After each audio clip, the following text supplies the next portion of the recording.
Salut les filles. Alors donc, vous êtes plusieurs à dire que vous comprenez pas comment ça marche le correcteur et l'anti-cerne, donc je vais vous montrer parce que expliquer c'est pas très simple. De toute façon, le maquillage c'est toujours difficile à expliquer par écrit, alors qu'à montrer c'est toujours beaucoup plus facile. Donc, évidemment j'ai oublié de prendre mon gant de toilette habituel avec lequel je m'essuie les mains quand je fais ça. Bon bref, c'est pas grave. Donc là j'ai que du fond de teint. J'ai mélangé mon fond de teint Pro Lumière de Chanel avec ma bébé crème parce que le Pro Lumière il est trop jaune pour moi. En plus il brille, il faut le poudrer, alors que la bébé crème elle est matifiante et elle déjaunit. Donc le mélange est top. Donc je fais moitié-moitié. Ensuite donc, moi j'ai mis du fond de teint partout. Donc je triche un petit peu parce que je mets du fond de teint autour des yeux. Alors que, donc là on est dans l'explication de la méthode Bobbi Brown. Oui, je veux dire Bobbi Brown à la française, hein, je ne vais pas m'emmerder à faire genre Bobbi Brown, il y en a un machin. De l'explication du correcteur sous l'anti-cerne, et eux, ils mettent pas de fond de teint autour des yeux. Donc évidemment, c'est un petit peu différent, parce que là, on voit moins la couleur de mes cernes, mais ils sont mauve bleuté, quoi.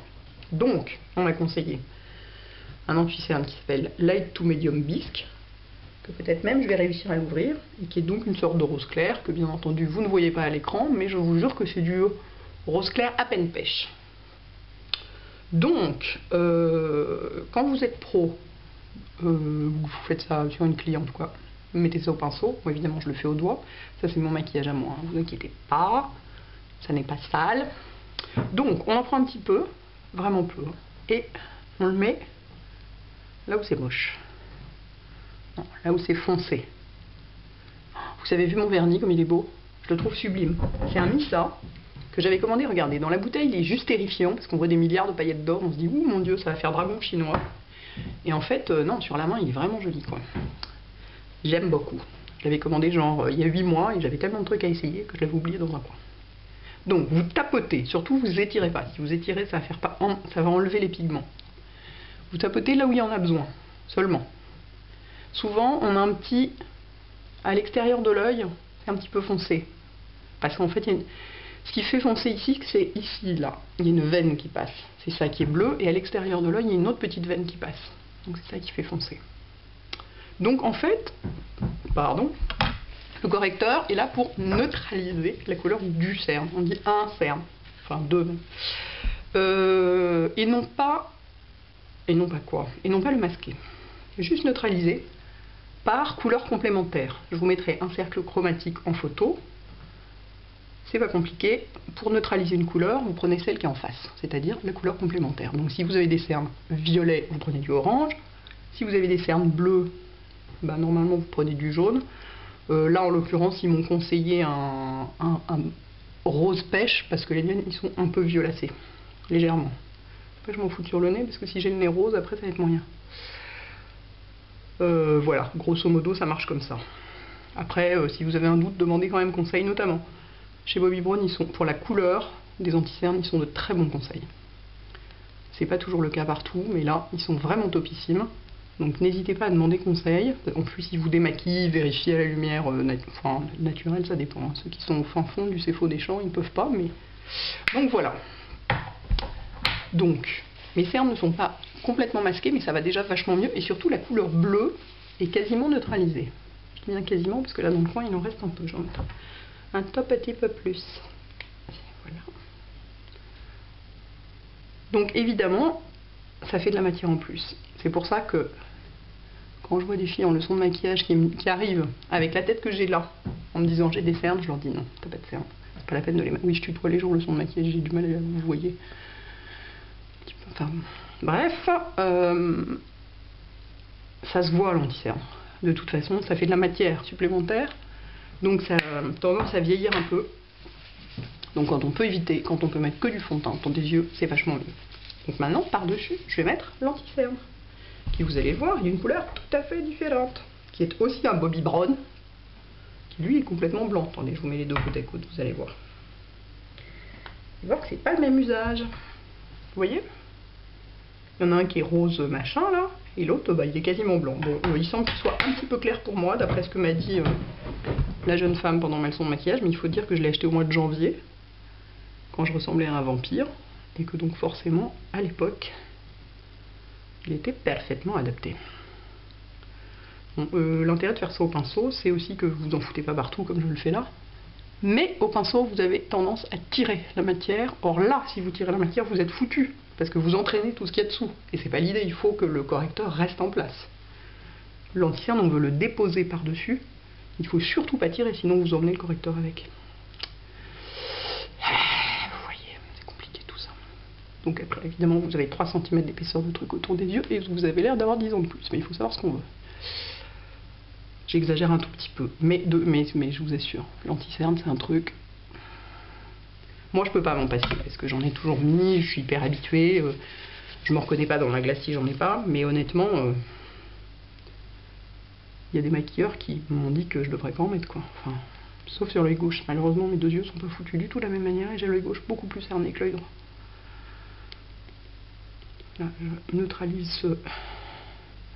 Donc vous voyez, en tapotant, peu à peu, on recouvre le rose d'une couleur qui est plus proche de celle de la peau à cet endroit-là.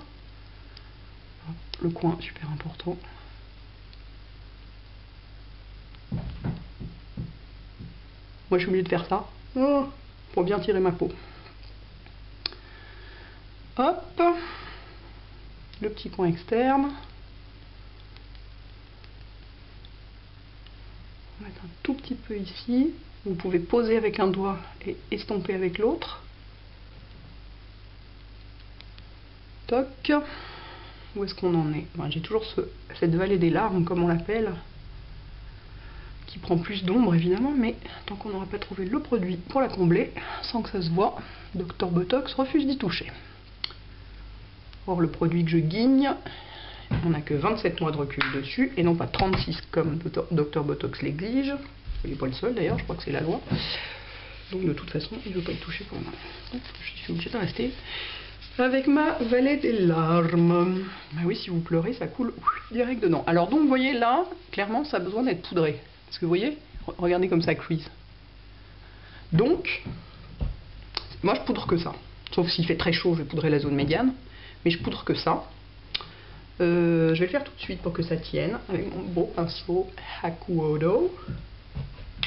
Pour prendre la poudre, là c'est de la poudre libre MAC, toute bête, comme ça, je retourne et j'ouvre mon truc. Il est génial ce pinceau parce qu'il est en point. Donc avant de poudrer, je retapote pour enlever les lignes. Et moi je tourne comme ça. Hop. Puis je vais bien dans le coin, bien dans le coin, bien dans le coin. Voilà, pour fixer le tout quoi. Hop.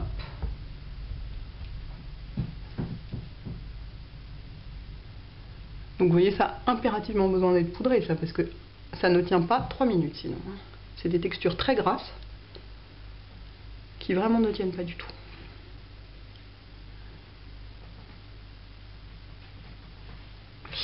Donc ensuite, attendez, c'est pas fini, parce que je suis là avec mes correcteurs, je vais vous montrer d'autres trucs. Bon, comment masquer des rougeurs, je vous avais déjà montré, je vous ferai un lien vers la vidéo si vous voulez. Les correcteurs, par exemple, moi vous voyez là on voit mon mélasma à travers le fond de teint. Si vraiment j'étais une furieuse de la correction, je prendrais un truc comme ça, parce que les correcteurs Make Up Forever sont quand même assez top, puis c'est pratique d'avoir une palette avec, ça c'est la palette pour peau blanche, ils en ont d'autres pour peau asiatique avec du violet dedans pour enlever le jaune, et une palette pour peau noire avec du orange notamment, qui sert souvent d'anti-cerne, qui sert d'éclaircisseur en fait pour les peaux noires. Ça c'est la palette pour peau blanche, donc c'est pratique d'avoir plusieurs teintes comme ça, selon, parce que on a du mal à trouver un correcteur qui est exactement de la couleur de sa peau, donc on peut aller passer d'un endroit à l'autre. Si j'étais vraiment une furieuse de la correction, je corrigerais un peu là-haut les petites traces, enfin le mélasma quoi, qu'on voit.